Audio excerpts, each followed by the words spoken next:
Hello' everyone নমস্কাৰ। আজি মই এই কণমানিজনীৰ বাবে এই ইউনিফৰ্মটো চিলাম আৰু দেখিছে নহয় কেনেকুৱা ষ্টাইলত বনাইছোঁ। এয়া নেভি ব্লু সেই স্কাৰ্টটো মই ফ্ৰক ষ্টাইলত, এইটো ছেমি ষ্টাইল বুলিও কয়, দোকানত সোধোতে ছেমি ষ্টাইল বুলি কৈছিল, কিন্তু মই এইটো ফ্ৰক ষ্টাইল বুলি কওঁ। একেই আৰু তাৰ বাবে মই ফাৰ্ষ্টে তাইৰ জোখমাখখিনি লৈ লৈছোঁ, গোটেই ৱেষ্টৰ তাৰপিছত লেংথটো গোটেইখিনিয়ে লৈ লৈছোঁ। আৰু এইটো হৈছে ফেব্ৰিকটো নেভি ব্লু কালাৰৰ। জোখ লোৱা মতেই ফাৰ্ষ্টে কাপোৰটো কাটি ল'ম আৰু ফাৰ্ষ্টে বটম পাৰ্টটো কাটিম, মানে স্কাৰ্ট পাৰ্টটো কাটিম। তাৰ কাৰণে মই এয়া যিটো মেজাৰমেণ্ট লৈছিলোঁ 16, গতিকে মই 19 মান মেজাৰ কৰি এনেকৈ লাইন কৰি কাটি ল'ম। ভিডিঅ'টোত ইমান ডিটেইলছত কৈ নাযাওঁ, কিন্তু ডিটেইলছত আপোনালোকক দেখাই যাম এই ইউনিফৰ্মযোৰ মই কেনেকৈ চিলাইছোঁ, গতিকে ভিডিঅ'টো শেষৰলৈ চাই যাব। এইটো ফাৰ্ষ্ট পাৰ্টটো কাটি ল'লোঁ, এইটো মানে আগফালৰ হ'ব। পিছফালৰ কাৰণেও সেই ছেইম মেজাৰমেণ্ট মই লৈ লৈছোঁ, ওপৰত কাটি লোৱা কাপোৰটোৱে দি লৈছোঁ আৰু ছেকেণ্ড পাৰ্টটো তেনেকৈ কাটি ল'ম। স্কাৰ্টৰ পৰ্চনখিনি কাটি হৈ গ'ল, এতিয়া ওপৰৰ পাৰ্টখিনি কাটিম। তাৰ কাৰণে 4 ফল্ড কৰি লৈছোঁ আৰু যিমান মেজাৰমেণ্ট মই লৈছিলোঁ সেই অনুপাতে মই কাটি ল'ম। কেনেকুৱা পেটাৰ্ণত কাটো আপোনালোকক দেখাম, আপোনালোকে ভিডিঅ'টো চাই যাওক।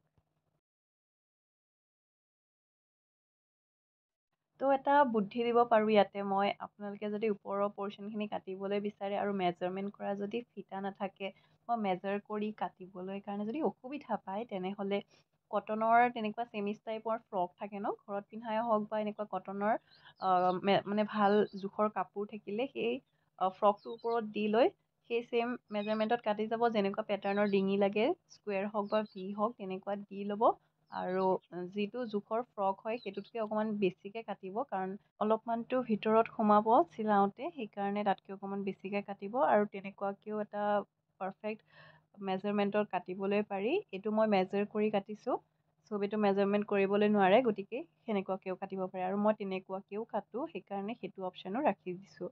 এইটো ইউনিফৰ্মত মই ভাবিছোঁ ফ্ৰণ্ট ছাইডে স্কুৱেৰ দিওঁ আৰু বেক ছাইডে ভি শ্বেপ দিওঁ, সেইকাৰণে এটা ছাইড মই ছিংগলকৈ কাটিছোঁ স্কুৱেৰ কৰি আৰু ইটো ছাইডো সেয়া মই ভি কৰি কাটিছোঁ।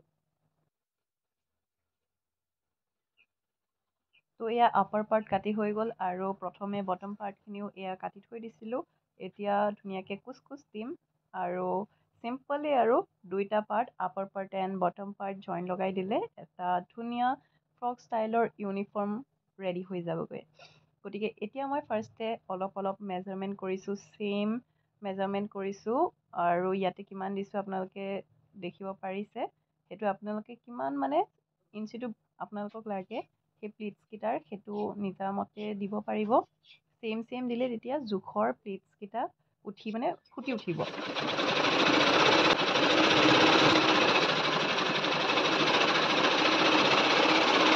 দুটা পাৰ্ট যে কাটিছিলোঁ সেই দুটা পাৰ্ট জইন লগাই দিছোঁ এটা ছাইডে আৰু এয়া প্লিটছটো মই বনাই লৈছোঁ আৰু এটা চিলাই মাৰি দিম। ফাৰ্ষ্ট প্লিটটো হৈ গ'ল, এতিয়া ছেকেণ্ড প্লিটটো দিছোঁ, তেনেকৈ চিলাই যাম।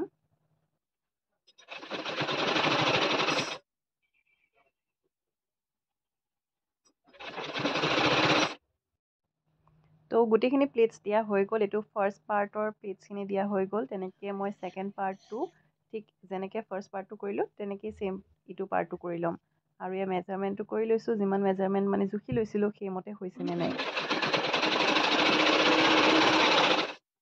এতিয়া আপাৰ পাৰ্টটোৰ কান্ধিখিনি এনেকৈ জইন কৰি দিছোঁ, দুইটা পাৰ্ট ফ্ৰণ্ট ছাইড আৰু বেক ছাইডটো।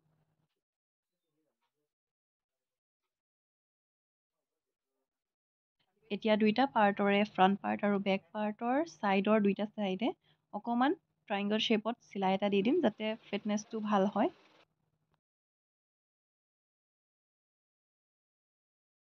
এতিয়া আৰ্মহোল পৰ্চন আৰু নেক পৰ্চনটোও চিলাই ল'ম। এয়া কাপোৰ দি লৈছোঁ।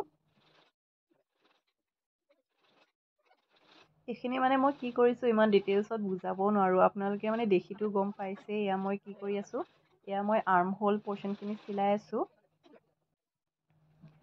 চিলাই হোৱাৰ পাছত অকণমান কাটছ লগাই দিছোঁ, তেতিয়া ফ'ল্ড কৰি আৰ্মহোলটো মানে নিট এণ্ড ক্লিনকৈ চিলাবলৈ কাৰণে সহজ হ'ব।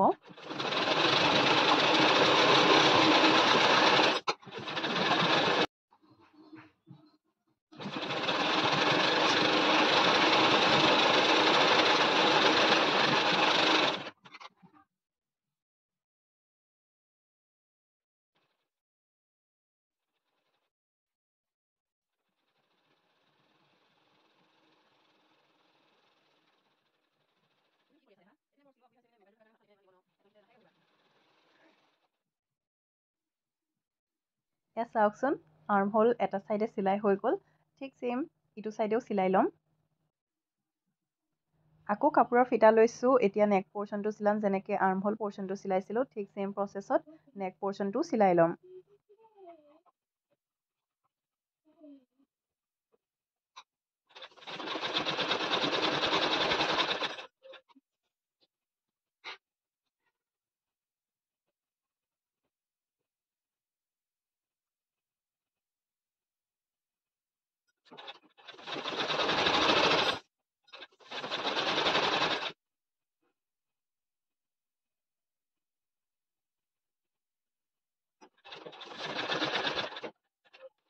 তো গাইজ, এইখিনিতে মোৰ ভিউৱাৰ্ছসকলক এটা প্ৰশ্ন সোধোঁ। মই যে এনেকৈ কাপোৰ বনোৱা টিউটৰিয়েল ভিডিঅ' দি থাকোঁ, আপোনালোকে বাৰু চাই ভাল পায়নে? মোক কমেণ্টত জনাব আপোনালোকে ভাল পায়নে নাপায়। যদি ভাল পায় তেনেহ'লে হাৰ্ট শ্বেপ দিব, নহ'লে লিখিও দিব পাৰে। আৰু কেনেকুৱা টাইপৰ টিউটৰিয়েল ভিডিঅ' আপোনালোকে মানে কি ডিজাইনৰ চাব বিচাৰে মোক ছাজেষ্ট কৰিব। তেতিয়া ময়ো আইডিয়া পাম আৰু নেক্সট তেনেকুৱা ভিডিঅ' মই লৈ আহিব পাৰিম। আৰু ময়ো এনকাৰেজ ফিল কৰিম যে হয়, মোৰ ভিউৱাৰ্ছসকলে চাব বিচাৰে। তেনেকৈ মই আৰু ভিডিঅ'জ লৈ আহিব পাৰিম আপোনালোকৰ মাজত। গতিকে কমেণ্টত জনাব। এয়া নেক পৰ্চনটো চিলাই হৈ গ'ল। এতিয়া আপাৰ পাৰ্টটোতো কমপ্লিট হৈ গ'ল আৰু তলৰ পাৰ্টটো কমপ্লিট হৈ আছিলে। দুইটা ছাইড জইন লগাই দিম। তাৰপিছত এতিয়া আপাৰ পাৰ্টটো আৰু লোৱাৰ পাৰ্টটো মানে বটম স্কাৰ্ট পাৰ্টটো এই দুইটা এতিয়া এটেচ কৰি দিম। এটেচ কৰি দিয়াৰ পাছততো অলম'ষ্ট কমপ্লিট। এতিয়া মই এয়া স্কাৰ্টৰ এটা ছাইডেতো ফাৰ্ষ্টেই চিলোৱা হৈ আছিল আৰু প্লিটছকেইটা দিয়াৰ পিছত এতিয়া এয়া এই ছেকেণ্ড চিলাই দিছোঁ। অকণমান এটা পকেট দিম বুলি ভাবিছোঁ, সেইকাৰণে অকণমান স্পেচ ৰাখিছোঁ আৰু তেনেকেই চিলাই দিছোঁ।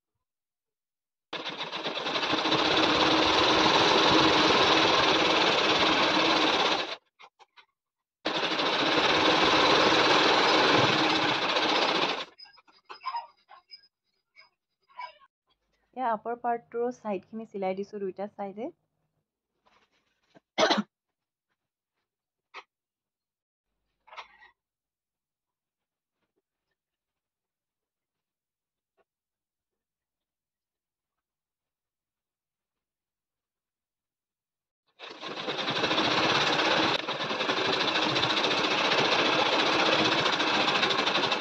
এতিয়া বেল্টৰ কাৰণে এইকেইডাল বনাই আছোঁ। কি বুলি কয় এইকেইডালক নাজানো আৰু এইকেইটা ছাপৰ্টৰ কাৰণে।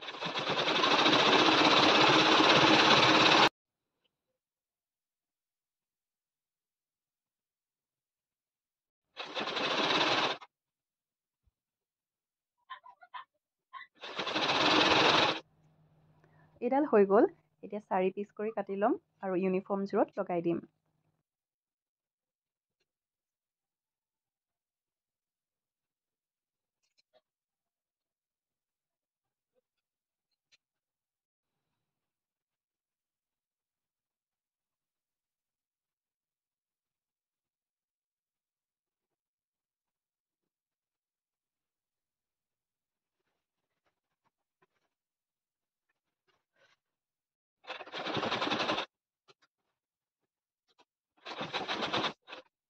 এতিয়া চিলাম পকেট আৰু এইকণ কাপোৰ ৰৈছে, সেইখিনিৰে মই পকেটটোৰ কাৰণে লগাই দিছোঁ আৰু।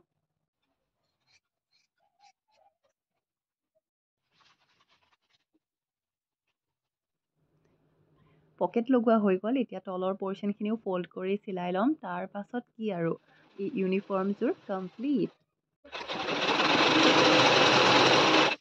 এতিয়া চাওকচোন, কণমানিজনীক পিন্ধাই দেখাইছোঁ। তাইও বিৰাট ভাল পাইছে আৰু মাকে মানে স্পেচিয়েলি বনাব দিছিল যাতে তাই ইউনিফৰ্মযোৰ ৰাতিপুৱা সময়ত নিজে পিন্ধিবলৈ পাৰে। যাতে স্কাৰ্ট হৈ থাকিলে মানে ফিটাডাল পিছফালৰ পৰা আকৌ আগলৈ আনি মানে মাৰিবলৈ দিগদাৰ হয়। সেইবাবে এইটো ষ্টাইলত বনাব দিছিল যাতে তাই নিজে পিন্ধিব পাৰে আৰু মাকৰো স্কুলৰ ডিউটি থাকে, ওলাবলৈ মানে টাইম তেনেকৈ মেনেজ নহয়। সেইকাৰণে এনেকৈ বনাই দিলোঁ। কেনেকুৱা লাগিছে বাৰু আপোনালোকৰ কমেণ্ট কৰি জনাব। ঠিক আছে, আজিলৈ ইমানতে সামৰিছোঁ। লগ পাম মোৰ নেক্সট ভিডিঅ'ত। বাই।